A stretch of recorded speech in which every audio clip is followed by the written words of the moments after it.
بسم اللہ الرحمن الرحیم۔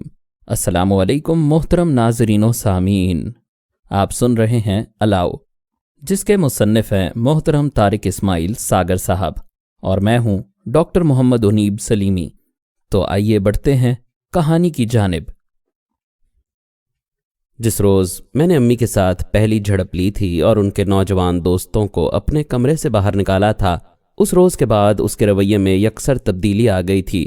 اس نے مستقبل کے لیے اسی دن سے منصوبہ بندی شروع کر دی تھی۔ بیچاری تھی تو عورت ہی، جیسے ہی کوئی مضبوط سہارا میسر آیا، اس نے میری طرح اسے کھونے کی بجائے فوراً خود کو پکے ہوئے پھل کی طرح اس کی جھولی میں گرا دیا۔ قدرت خود بھی اس پر مہربان رہی اور اس کے لیے بہتر اور سازگار حالات پیدا ہوتے گئے۔ امی کا اس کو ایک طرح سے فروخت کرنا اس کی بہتری کا بہانہ بن گیا، اور اس نے بجائے حالات کا انتظار کرنے کے خود کو پہلے ہی محفوظ پناہ گاہ میں مقید کر لیا۔ اگر شرافت اور نیکی اسے ددیال کی طرف سے ملی تھی، تو امی کی طرف سے اسے کچھ اور بھی ودیعت ہوا تھا۔ امی کی تربیت کا کمال تھا کہ وہ امی کو ڈوج دے گئی۔ عابدہ کے فیصلے پر مجھے اس لیے تعجب نہ ہوا کہ اس کی جگہ کوئی بھی لڑکی ہوتی تو اس کا اگلا اقدام یہی ہوتا۔ میرے دل سے ایک ہی دعا بار بار نکلتی تھی کہ الہی اسے دھوکہ نہ ہو جائے۔ وہ ایسی خوددار اور حساس طبیعت کی لڑکی تھی کہ اگر ایسی بات ہو گئی تو فوراً خودکشی کر لے گی۔ اپنے کمرے میں پہنچنے تک کسی کو میری آمد کی خبر نہ ہوئی۔ تجسس کے ہاتھوں مجبور ہو کر میں نے دروازے سے کان لگا دیے۔ میاں بول رہا تھا، نیاز محمد، میں نے کچی گولیاں نہیں کھیلیں۔ اگر تیری بڑی لڑکی کا معاملہ ہوتا تو میں مان لیتا کہ وہ اتنی رازداری برت سکتی ہے۔ عابدہ میرے ہاتھوں میں جوان ہوئی ہے، زہراں میں اس کی رگ رگ سے واقف ہوں۔ کسی کی مدد کے بغیر وہ بھاگ نہیں سکتی۔ یہاں ضرور اس کا کوئی رازدار ہے۔ میاں جی، میری عقل میں آپ کی بات نہیں بیٹھ رہی۔ کیسی باتیں کر رہے ہیں آپ؟ کھل کر کہیں۔ والد کی آواز سنائی دی، تمہیں اگر عقل ہوتی تو یہ دن دیکھنے سے پہلے لاکھوں میں کھیل رہے ہوتے۔ کروڑ پتی آسامی ہے وہ الو کا پٹھا، جس نے ایڈوانس ہی 50,000 روپیہ دے دیا، وہ آگے کیا نہ کرتا۔ اوے اب بھی سمجھ جاؤ بے وقوفو، تمہاری بڑی لڑکی ضرور اس کی رازدار ہے، اسے ٹوہ لگاؤ۔ میاں کی خباثت میری سماعت سے ٹکرائی۔ میاں جی، آپ نے تو اس کے ہاتھ دیکھ رکھے ہیں، اب کس کو پٹوانے کا ارادہ ہے؟ ان میں سے ایک بولا اور سب کے کہکہا مار کر ہنسنے کی آواز سنائی دی۔ ٹھیک ہے بچوں، ہنس لو، کسی روز رو گے کہ میری بات کیوں نہ مانی۔ میں تو مر کر بھی 1.25 لاکھ کا ہوں ملک جی۔ اس نے فکرہ کہنے والے کو مخاطب کیا۔ میں تو لڑکی ڈھونڈنے کے چکر میں بھی اس لینڈ لارڈ کی اولاد سے 10-20 ہزار اور ہتھیا لوں گا۔ میرا تو وہ بچہ ہے، اور رہی ہاتھ دیکھنے والی بات، تو ابھی اس نے میاں کے ہاتھ نہیں دیکھے، جلدی دیکھ لے گی۔ غصے سے پکارتے ہوئے اس نے کہا، میاں جی چھوڑیں ملک کی بات کو، کوئی اور رستہ نکالیں۔ اگر لونڈیا یوں نکل گئی تو ہم سب مارے جائیں گے۔ میری ماں بولی، بس پھر میری بات دھیان سے سن لو۔ میرا تجربہ کہتا ہے کہ زہرا تمہاری بڑی بیٹی عابدہ کو علم ہے، لیکن ایک اور بات کا خیال رکھنا، اسے کبھی اس بات کی ہوا بھی نہ لگے کہ ہمیں اس پر شک ہو گیا ہے۔ بس چپ چاپ اس کی حرکتوں پر نظر رکھو۔ میں کسی بالکے کی ڈیوٹی لگا دوں گا، اس کی نگرانی کرتا رہے۔ ہاسٹل اور ہاسپٹل میں بھی میرے 1-2 بندے اس کے ملنے جلنے والوں پر نظر رکھیں گے۔ کوئی نہ کوئی سراغ مل ہی جائے گا۔ اگر تیری لڑکی اس ملک میں ہے تو بچ کر نہیں جا سکتی۔ نیاز محمد، میاں کے ہاتھ کتنے لمبے ہیں، اس کا اندازہ تمہیں تو ہو ہی گیا ہوگا۔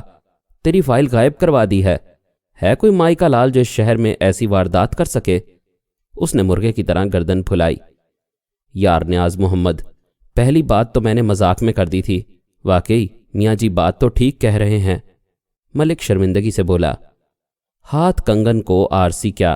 ملک جی، وہ نظام دین کی لڑکی والا کیس بھول گئے تم؟ آخر میاں کی بات ہی سچ نکلی۔ اب دیکھ لو کیسی سیدھی ہے لڑکی، مجال ہے جو کبھی سوچ بھی غلط ہو۔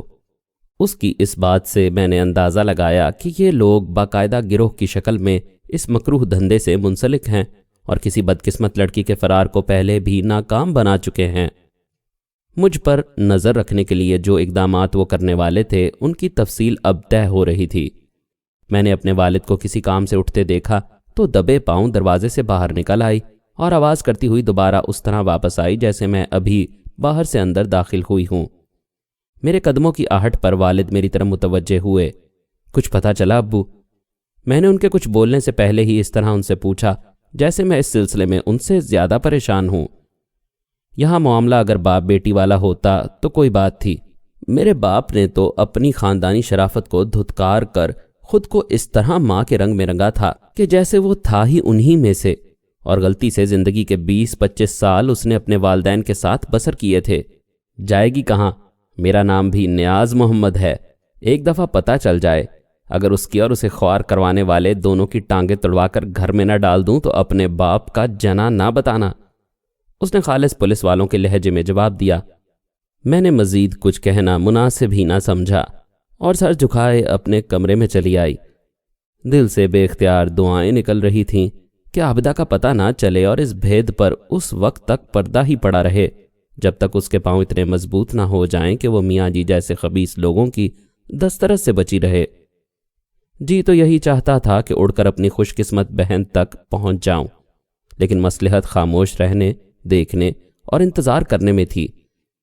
میں نے فی الوقت اس کو بھلا دینا ہی بہتر سمجھا اور اپنی ڈائری سے وہ ایڈریس ہی نکال کر ضائع کر دیا، لیکن میرے ذہن سے کوئی کھرچ کھرچ کر بھی اسے نکال نہ پاتا۔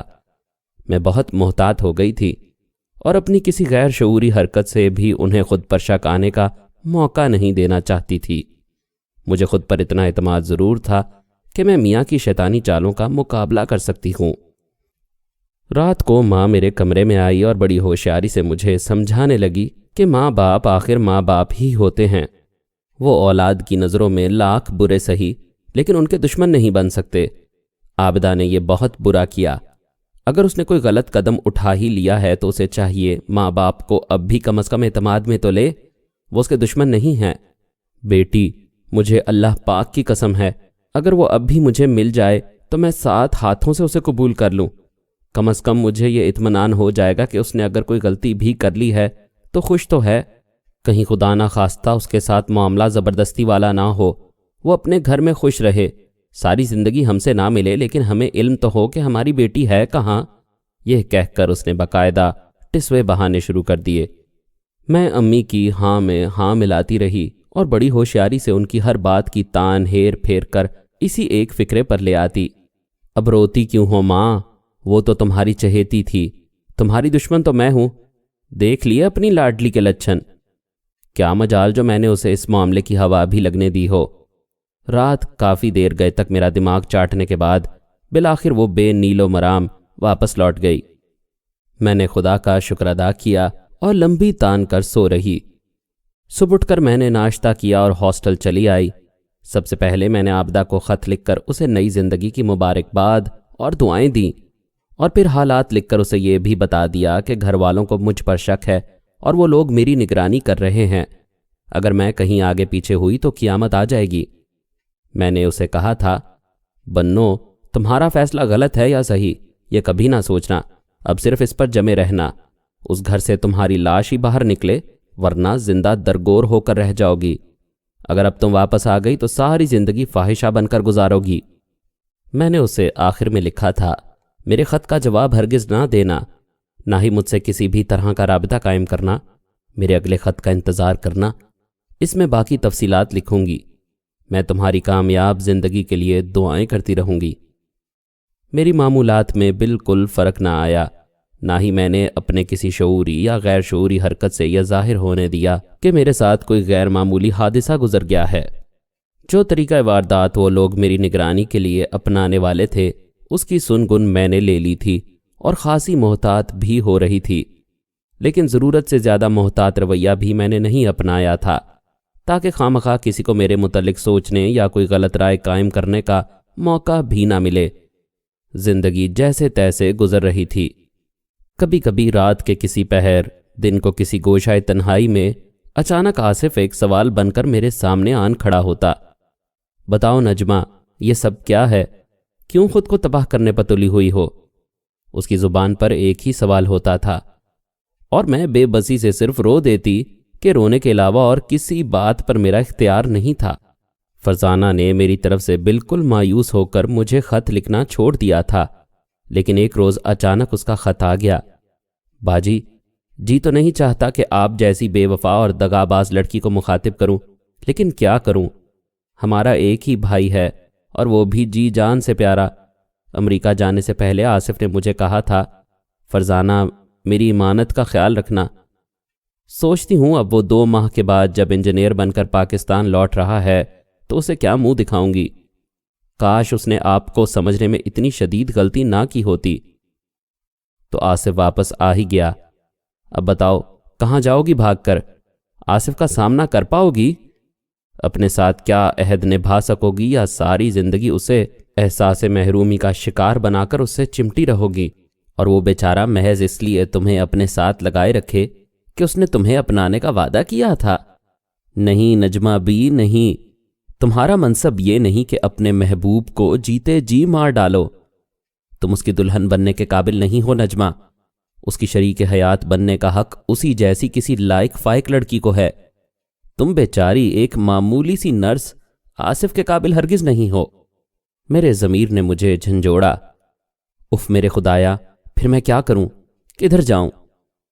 اس سوال کا جواب میرے سامنے رکھے اخبار میں موجود تھا۔ غیر ممالک کے لیے نرسوں کی ضرورت کے عنوان سے ایک اشتہار موجود تھا جس میں لکھی تمام شرائط پر میں پوری اترتی تھی۔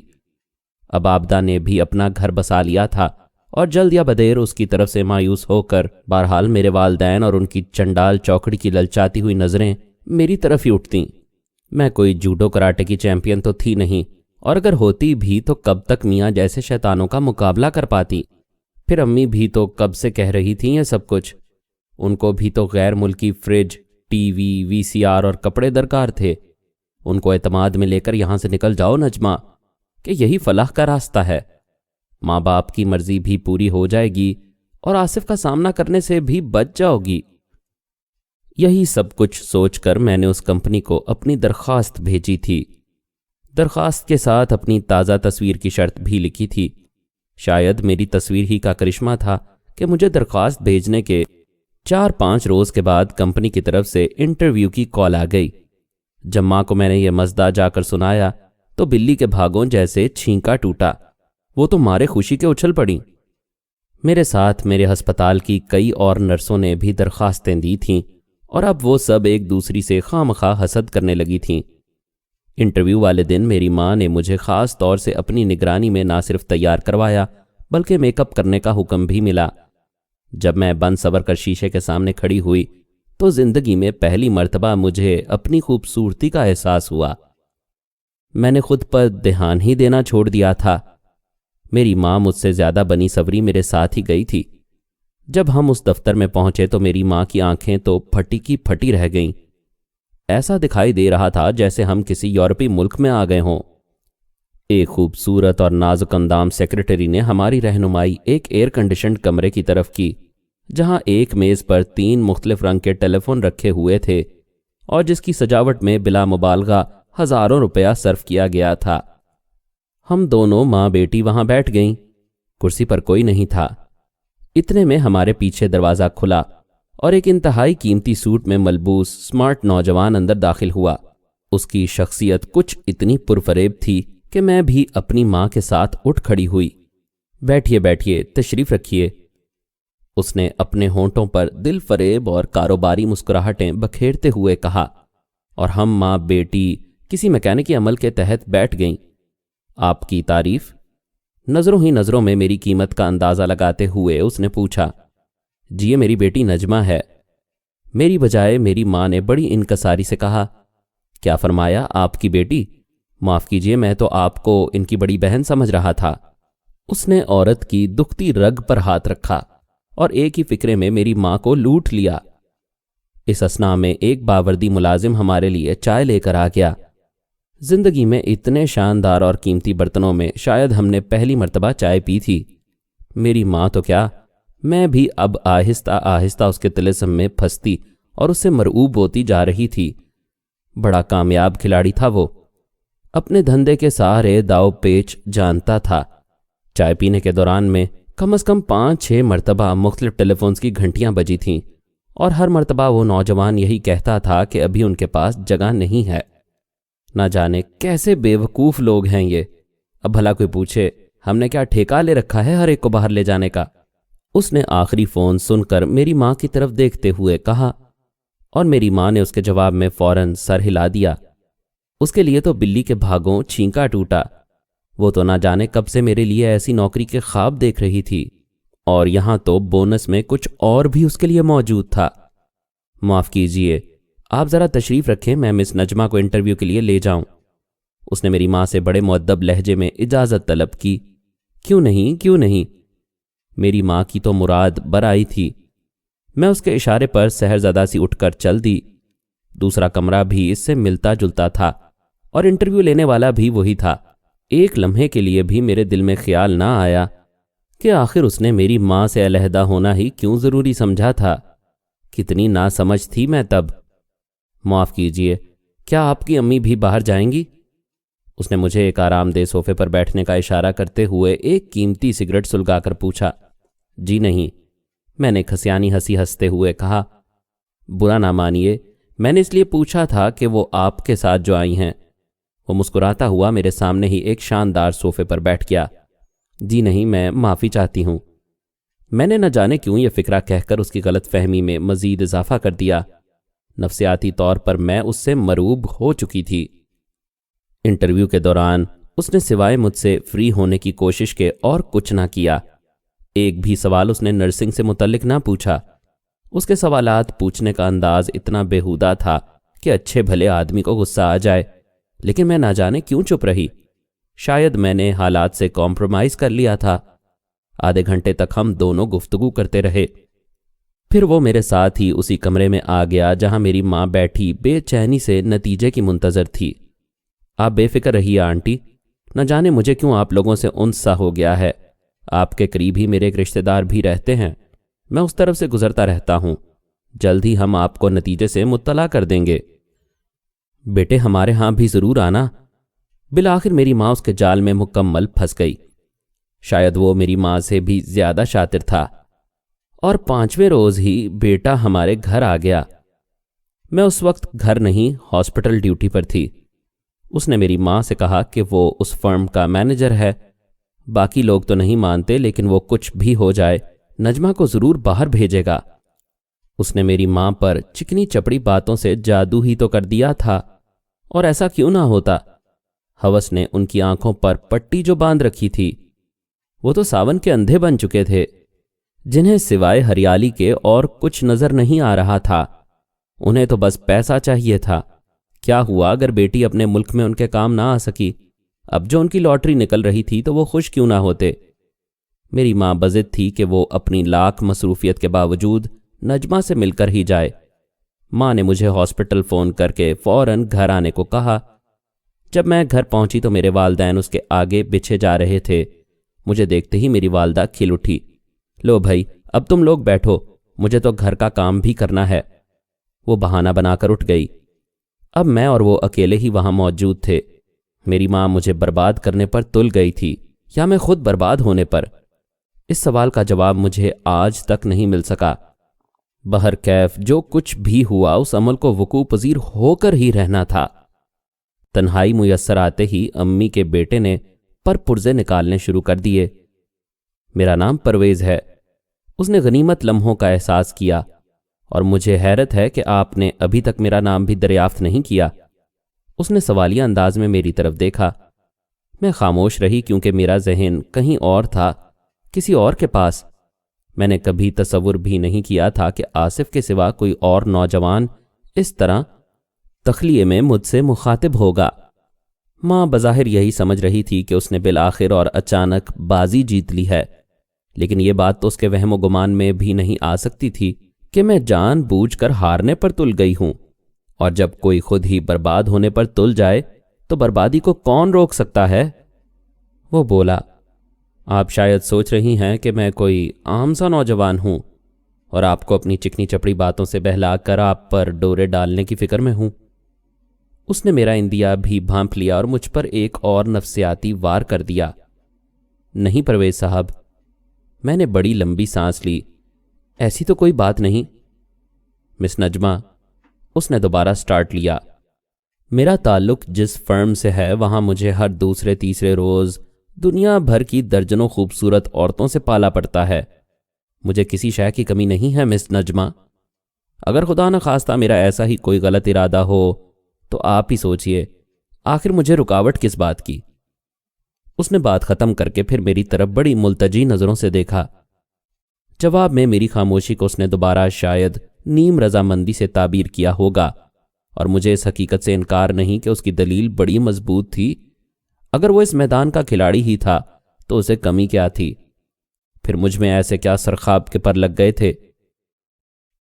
شاید آپ کو میرے خلوص پر ابھی یقین نہ آئے، لیکن اس خدشے کے باوجود کہ آپ برا مان جائیں گی، مجھے یہ کہنے دیجئے کہ آپ کی سادگی نے مجھے لوٹ لیا ہے۔ اس نے مجھے کچھ کہنے کا موقع دیے بغیر سلسلہ کلام جاری رکھا۔ مس نجمہ، میں نے اس کم عمری میں بڑا تجربہ حاصل کیا ہے۔ یقین مانیے آج تک واسطہ کھوکھلے چہروں ہی سے پڑا۔ جس روز سے آپ سے ملا ہوں، نہ جانے کیوں مجھے احساس ہونے لگا ہے جیسے میری کوئی برسوں سے کھوئی ہوئی انتہائی قیمتی شے مجھے واپس مل گئی ہے۔ اس کا لہجہ خاصا جذباتی ہونے لگا تھا، اتنا جذباتی کہ مجھے اس کی ایکٹنگ اصلیت نظر آنے لگی۔ میری نفسیاتی کیفیت بڑی عجیب و غریب سی ہو رہی تھی۔ آصف سے علیحدگی کے بعد میں جس روحانی یتیم پنے کا شکار ہوئی تھی، اس نے مجھے تو توڑ پھوڑ کر رکھ دیا تھا۔ کئی دفعہ تو مجھے بے اختیار خود پر رحم آنے لگتا تھا۔ جب پرویز مجھ سے باتیں کر رہا تھا تو میرے احساسات بڑے عجیب و غریب تھے۔ مجھے اس کی باتوں سے اگر دلچسپی نہیں تھی تو وہ کم از کم بری بھی نہیں لگ رہی تھیں، اور وہ ایسی باتیں کرتا رہا۔ اس نے مجھے اپنی محرومیوں کی ایسی درد بھری داستان سنائی کہ میرا دل بھر آیا۔ ماں بچپن میں مر گئی، باپ نے بیاہ رچا لیا، سوتیلی ماں نے دونوں بہن بھائیوں کو دھکے مار کر گھر سے نکال دیا، ایک رشتہ دار نے خدا خوفی کر کے سہارا دیا، اور اب جب وہ کسی قابل ہوئے ہیں تو سارا خاندان اس کے لیے رشتے لیے پھر رہا ہے کیونکہ اس نے اپنی بہن کو سونے میں تول کر بیاہا ہے، اور ایسی بے شمار دوسری باتیں۔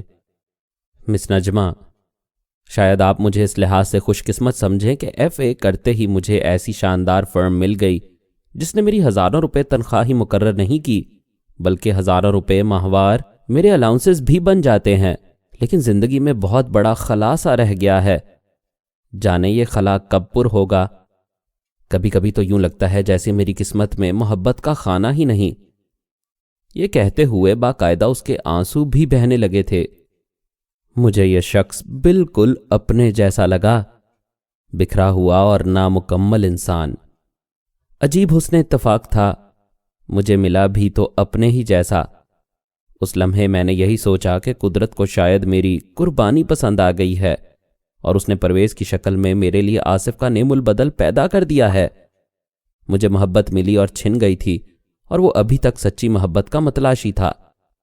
جب انسان کسی بات کو قبول کرنے پر آ جائے، کوئی نظریہ خواہ وہ دوسروں کی نظر میں باطل ہی کیوں نہ ہو اپنانا چاہے تو اس کے لیے دلائل بھی خود ہی اپنے مطلب کے مطابق تراش لیتا ہے۔ اس لمحے میں نے بھی یہی سوچا تھا کہ اگر اس کا مقصود کوئی غلط حرکت کا ارتکاب ہی ہے تو واقعی جس فرم میں اور جس طرح وہ کام کرتا تھا اس کے لیے کسی شے کی کمی نہیں تھی۔ ایک سے بڑھ کر ایک حسین لڑکی اس کے ساتھ تعلقات استوار کرنے پر فخر کر سکتی تھی۔ خود میری ہی بہت سی ایسی واقف کار تھیں جو مجھ سے کہیں زیادہ خوبصورت تھیں اور باہر جانے کی کوئی بھی قیمت بخوشی ادا کر سکتی تھیں۔ آخر وہ مجھ میں اتنی دلچسپی لے رہا ہے تو ضرور کسی بات سے متاثر ہو گیا ہوگا۔ شاید قدرت نے مجھے پرویز کی صورت نوازنے کا فیصلہ کر لیا ہو، شاید اسے ہماری اصلیت کا اندازہ ہو گیا ہو اور وہ مجھے اس گناہوں کی دلدل سے نکالنا چاہتا ہو۔ پرویز سے میں نے کچھ نہ کہا، لیکن میرا مثبت رویہ اسے میرا مدعا سمجھانے کے لیے کافی تھا۔ یوں بھی وہ خاصا سمجھدار شکاری تھا اور شکار کو خاصا بھگا کر مارنے کا عادی۔ اس نے تیسرے چوتھے ہی روز مجھے فون کر دیا۔ خدا جانے اس نے ہاسٹل اور میرے کمرے کا نمبر کہاں سے لیا تھا، شاید امی سے۔ مجھے آج تک ہاسٹل میں کسی مرد کا فون نہیں آیا تھا۔ جو لڑکی میرے کمرے تک فون کی اطلاع دینے آئی تھی اس نے مجھے بڑی ہی عجیب سی نظروں سے دیکھا اور قدرے مسکرا کر یہ اطلاع مجھ تک پہنچائی کہ کوئی پرویز صاحب مجھے ملنا چاہتے ہیں۔ میں گڑبڑا کر اٹھی اور فون تک پہنچی۔ برا تو نہیں مانا آپ نے؟ اس نے میری آواز میں ہیلو سنتے ہی پوچھ لیا۔ جی نہیں، میں اور کیا کہتی؟ دراصل مس نجمہ، میں آپ کو ایک بہت بڑی خوشخبری سنانا چاہتا تھا۔ آپ ایسا کیجئے، آج 5 بجے شام ہوٹل شیراز پر آ جائیے۔ میں دروازے کے باہر ہی آپ کا انتظار کروں گا۔ میری گھبراہٹ سے اس نے پورا فائدہ اٹھایا۔ جی میں نے کچھ کہنا چاہا۔ بس اب کچھ اور نہ کہیے پلیز۔ اس نے میری بات کاٹ دی۔ پھر میرے کچھ کہنے سے پہلے ہی وہ بولا، میں نے ابھی سے آپ کا انتظار شروع کر دیا ہے۔ اچھا، خدا حافظ۔ سلسلہ کٹ گیا۔ 5 بجے تک میرے اندر یہی کشمکش لگی رہی کہ میں جاؤں یا نہ جاؤں۔ بالآخر مجھے جانا ہی پڑا۔ میں آدھا گھنٹہ دیر سے پہنچی تھی اور وہ جانے کب سے میرا وہاں منتظر تھا، جبکہ مجھے یہی امید تھی کہ وہ جا چکا ہوگا۔ شیراز ہمارے شہر کے ان ہوٹلز میں سے ایک تھا جس تک مجھ جیسوں کی رسائی کا سوال ہی پیدا نہیں ہوتا تھا۔ ہوٹل میں داخل ہونے سے پہلے اس نے اشارے سے مجھے اپنی قیمتی چمکتی ہوئی کار بھی دکھا دی تھی۔ وہ ہوٹل کی مین انٹرنس پر کھڑا میرا منتظر تھا۔ اس لمحے میرے ذہن میں صرف ایک ہی بات سمائی تھی کہ آصف کے لیے دی گئی میری قربانی اللہ تعالیٰ کو پسند آ گئی ہے اور اس نے پرویز کی شکل میں مجھے انعام سے نوازا ہے۔ کتنی بھولی تھی میں! شاید اس ہوٹل کے بیرے پرویز کو پہلے ہی سے جانتے تھے، کیونکہ جہاں جہاں سے وہ گزرتا وہ مؤدب کھڑے ہو کر اسے سلام کرتے تھے۔ میں نے جلدی اس بات کا اندازہ لگا لیا کہ پرویز کوئی بہت ہی غیر معمولی شخصیت کا حامل ہے اور میرے تصورات سے بھی بڑا آدمی۔ اس رات اس شاندار ہوٹل کے ایک کونے میں بیٹھے ہوئے ہم دونوں نے ہمیشہ کے لیے ایک ساتھ جینے مرنے کا عہد کر لیا۔ اس نے مجھ سے نوکری چھوڑ دینے کو کہا۔ کیوں؟ میں نے سب کچھ جانتے بوجھتے ہوئے بھی پوچھ لیا۔ محترمہ، میں نے یہی خوشخبری تو سنانے کے لیے آپ کو یہاں آنے کی زحمت دی ہے کہ میری کمپنی نے آپ کا انتخاب کر لیا ہے۔ باضابطہ اطلاع بھی آپ کو جلد ہی مل جائے گی۔ آپ کا شکریہ، لیکن باضابطہ اطلاع سے پہلے شاید میرے لیے یہ ممکن نہ ہو۔ میرا لہجہ گو کہ غیر سنجیدہ تھا، لیکن پرویز کچھ اداس سا ہو گیا۔ ٹھیک ہے جناب، باضابطہ اطلاع بھی پیش کر دیں گے۔ اس نے کچھ ایسی بے ساختگی سے کہا کہ میں شرم سے دوہری ہو گئی۔ واپسی پر وہ مجھے اسی کار میں چھوڑنے ہاسٹل تک آیا۔ اس نے میرے روکتے روکتے بھی کار ہاسٹل کے دروازے کے سامنے جا کر کھڑی کر دی تھی۔ گو کہ یہاں ایسی کاروں کا آنا جانا لگا رہتا تھا، لیکن مجھ جیسی نرس کو ایسی کار سے اترتے دیکھ کر گیٹ پر موجود چوکیدار کا چونک پڑنا کوئی اچنبے کی بات نہیں تھی۔ اس نے زندگی میں پہلی مرتبہ مجھے اونچی آواز میں بی بی سلام علیکم کہہ کر اس کا احساس بھی دلا دیا تھا۔ صبح میں نے چھٹی کی درخواست گزاری اور اس موقع کو غنیمت جان کر عابدہ سے ملنے چلی گئی۔ خدا جانے پھر یہ موقع ملے یا نہ ملے۔ عابدہ کے گھر میں 2 گھنٹے بعد ہی پہنچ گئی۔ دروازہ کھٹکھٹانے پر جس شخصیت نے پٹ کھولے اسے دیکھتے ہی مجھے میری دادی اماں یاد آ گئیں۔ ایک وقار اور تقدس اس بوڑھی عورت کے چہرے پر جھلک رہا تھا۔ مجھے عابدہ سے ملنا ہے۔ میں نے سلام کر کے اسے کہا، آؤ بیٹی آؤ، میں تو تمہیں دیکھتے ہی سمجھ گئی تھی کہ تم نجمہ ہو۔ کتنے دنوں سے بیچاری تمہارا انتظار کر رہی ہے۔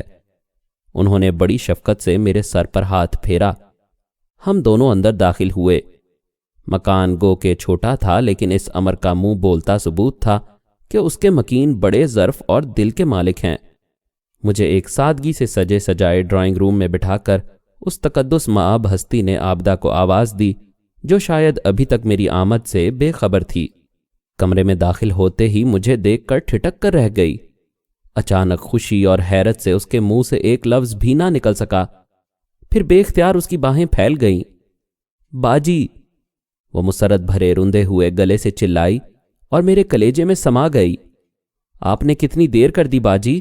آپ نے بے ربط سے جملے اس کے منہ سے نکل رہے تھے۔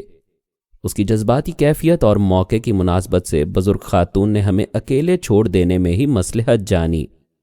اچھا بیٹا، میں ذرا اشفاق کو اطلاع کرواتی ہوں، کہہ کر وہ چلی گئیں۔